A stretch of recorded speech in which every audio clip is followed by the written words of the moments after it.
Okay, here we are. The three options to get home, so to speak. We could go down Lowman Ford to Boggy Ford, and he says it'll take 14 minutes. How far was that? 7.1 miles. Okay, taking the long way, so to speak, is actually 6.5 miles. And if you go the Tesla's favorite route, well, actually it's not his favorite route, but anyway, if you come up Rockwood, it'll be 6.3 miles. So Rockwood is 0.2 miles faster or less distance? Really? I guess this bend over here is probably making a difference. Okay, anyway, there you go. Of course, I always prefer coming up this way. Rock Terrace seems to be easier to drive. So let's go back. Trips. So our trip was, okay, so overall today, 6 miles, 2 kilowatt hours. The trip from the park and ride, 3 miles, 11 minutes, 238 watt hours per mile. Okay. That's what I'm starting to see is once the battery warms up, the motors start warming up, you get better efficiency. That makes sense. Same thing with a gas car, right? The engine's cold, it's not going to burn as well. The motor's cold, it's not going to operate quite efficiently. Okay, there you go. Okay, just for grins, do a back end park.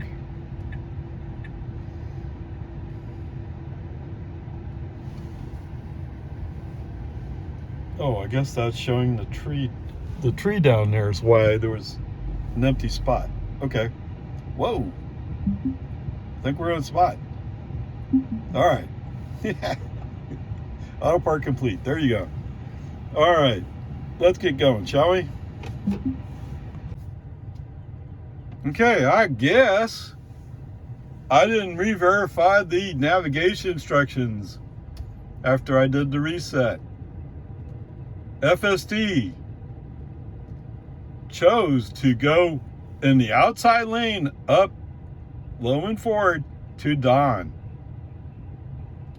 Past the sign that said right lane must turn right.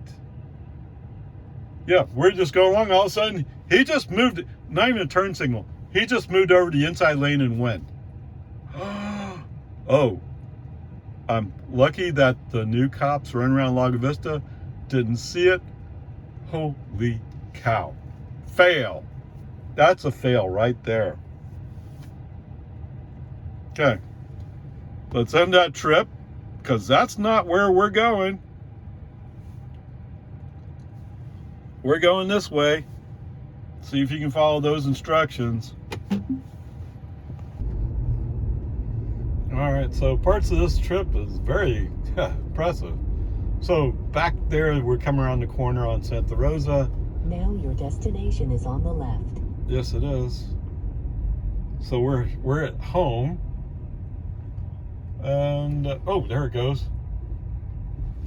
I was about to say, no, he missed it. Now he got it. Okay. I don't know, maybe. So there was somebody who commented on one of my videos who said, maybe your car has been learning from driving into your driveway. And I wanted to say, no, that's not it. But I will say this. Before, he would have stopped about a half car length back further from the door, the garage door. This time, he pulled much closer to the door. Not as close as I have, but he did pull closer. So, okay, cool. Maybe FSD is learning. I mean, I don't think that's necessarily the way it works. I mean, he does some learning, I'm sure, but I think most of the learning is sent back to headquarters and crunched to make sure that he's not learning the wrong thing. Okay, so anyway, I was going to say there was a guy back there right on a 9-degree curve. He was walking across the street. I mean, he's obviously out, he's a walker, he's out walking. And he was almost all the way across the street, but FSD did paint him walking across the street. I've seen 2-3 bicyclists today, and they got painted. There was a UPS driver down there in Oakdale. I think it was Oakdale, yes. And FSD just went right around him. Now, I'm not fully comfortable with whether or not he saw the road completely before he did it, but he handled it. So there you go. There's that part. All right. All right. So it turned out to be 7 miles, 19 minutes, 186 watt-hours per mile. Come on, Elon. Why would I not want to go this way? Okay, that's about 5 miles per kilowatt hour. How, what? And I use 1 kilowatt hour. I don't know. Okay, whatever. There it is. So, total trip, by using last charge, we went 13 miles a day. We used 3 kilowatt hours. Oh, man, that's troublesome, isn't it? From my house to City Hall up to Brookshire Brothers and back. Used 3 kilowatt hours. Okay, maybe it's $1.10. I don't know. I'm not even sure how much control I have over that, but there's that part. Wait, what? What? Ice comparison? Well, I didn't really pick out any vehicle. I'm sorry, it didn't. But if I use 3 kilowatt hours a day, you know what that means. It's 33 cents. What is that? That's less than a tenth. It's about a tenth of a gallon, right? Yeah, your gas car probably couldn't even fire up. And we went how far altogether? 13 miles. So if you have one of those 25 mile per gallon vehicles, more or less, you would require half a gallon to go as far as I did, at a cost of a tenth of a gallon. Is it huge? No. But over time, it all adds up, doesn't it? And here I am saying I may have to, if I do the cybercab thing, I'm going to have to bump the prices up. All right. So part of today's trip was to try to take some images because I want to do a video that says this is basically the parts of cybercab that they have shown. Here's how it looks like it would work from a background perspective or data perspective. I mean, I don't know exactly how it's going to work, but if you look at the pictures enough, you start getting the idea. Okay? But the question is, like, media. Is the media based upon what I set up? Wow, okay. I mean, we'll have to see. I guess I'm going to take one of my cards and call up the cybercab key, and that key will have the profile set to it. Okay, I mean, I should be able to do that, and set up all the various things that you could do. Right? I mean, I wonder if you could do karaoke in the cybercab. I mean, why? It's available. Yes, I pay the $99 a year for the enhanced connectivity thing. So karaoke comes with it. Okay, there you go. So, like I said, the failure to observe traffic signs that say right lane must turn right is a failure.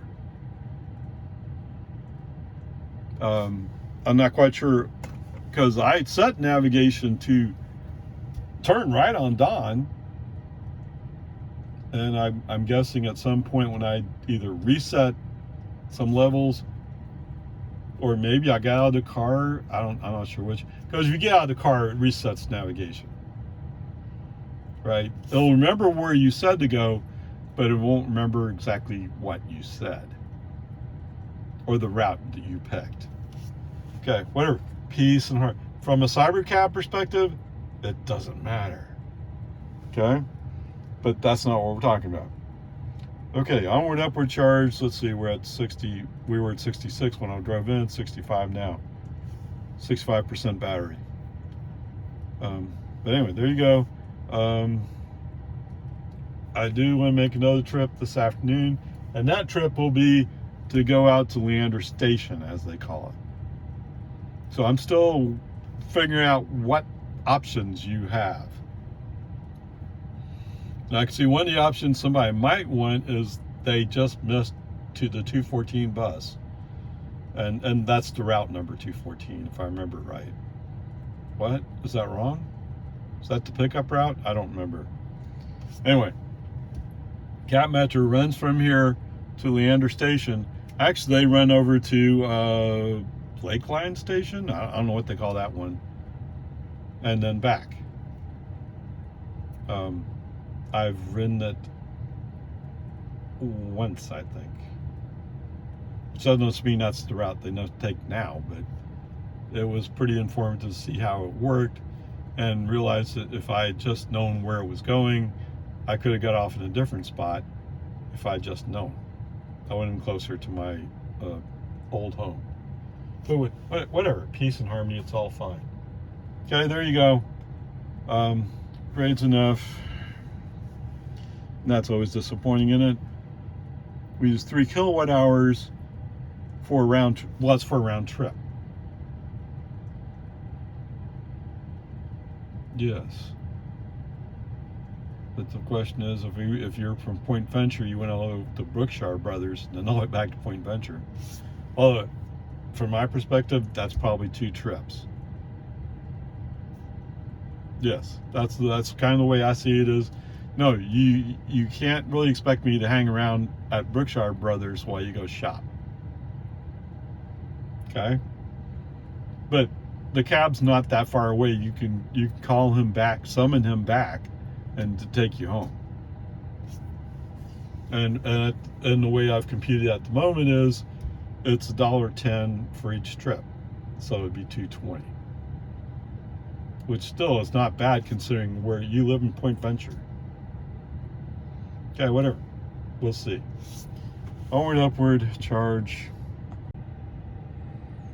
Well, that was interesting. So I didn't put it in park. Okay? Yeah, I've gotten used to, you don't need to put it in park. As soon as you unbuckle, it goes to drive. Or you open the door, it goes to, it goes to park. It automatically parks as soon as you open the door, unbuckle the seatbelt. This time, he started sounding an alarm. Of course, the difference is I'm saying it wrong, aren't I? If you open the door, automatically park. I just took my seatbelt off. Maybe it's a safety feature of FSD. Although FSD was off because I was parked in my driveway. I just hadn't put it in park. I don't know. I was just interesting. That's all I'm saying. I wasn't expecting that, but nobody got harmed other than it scared me for a second there.